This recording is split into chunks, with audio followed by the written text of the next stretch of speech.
મિત્રો, પછી મારે છે મિત્રો અને તારે છે મિત્રો. આ શબ્દ એકનો એક જ, પણ તમે એના એક્શન ઉપર જુઓ તો મારે છે મિત્રો, મારે મિત્રો છે, તારે મિત્રો એટલે તારે મિત્રો છે, અને મારે છે મિત્રો એટલે મારી નાખે મિત્ર અને તારી જે મિત્ર. આ 100% વાત છે. એટલે શબ્દ છે એ બ્રહ્મ છે, શબ્દ એ પરમાત્મા છે, શબ્દ હંમેશના માટે અમર છે.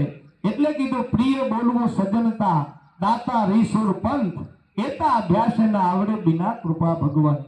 એક પરમાત્માની કૃપા હોય તો સારું કામ થાય, પરમાત્માની કૃપા હોય તો તમારાથી સારું કામ થાય. સાહેબ, અમારા હર્ષદભાઈ, અમારા ભાઈ નરેશભાઈ, સાથી મિત્રો બધા ભેળા મળી અને એક આ સંમેલનનો તમે વિચાર કર્યો ને આપણા ભાઈઓ ભેગા થયા ને, આ ખરેખર બિરદાવા યોગ્ય કાર્ય છે. ને દરેકના ચરણમાં હું ભરત પ્રજાપતિ વંદન કરું સાહેબ, અને એમને આપણે જોરદાર તાળીઓથી વધાવો.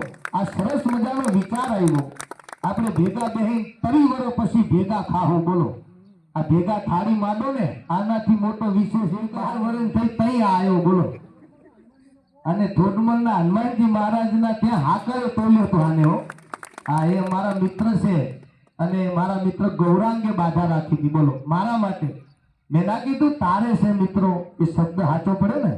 ગૌરાંગ મારો મિત્ર છે ને, એને મારા માટે બાધા રાખી. ભરતભાઈ ઘેર બાબો જન્મે તો હું એને હાકરથી તોલીશ. બોલો, આ આપણું જીવન સફળ થઈ ગયું કહેવાય. બીજા આપણી બાધા રાખે, આ કેટલી મોટી વાત કહેવાય. એને આયા પછી મેં 27 બાધા કરીને હજુ 7-8 જેવી બાકી છે.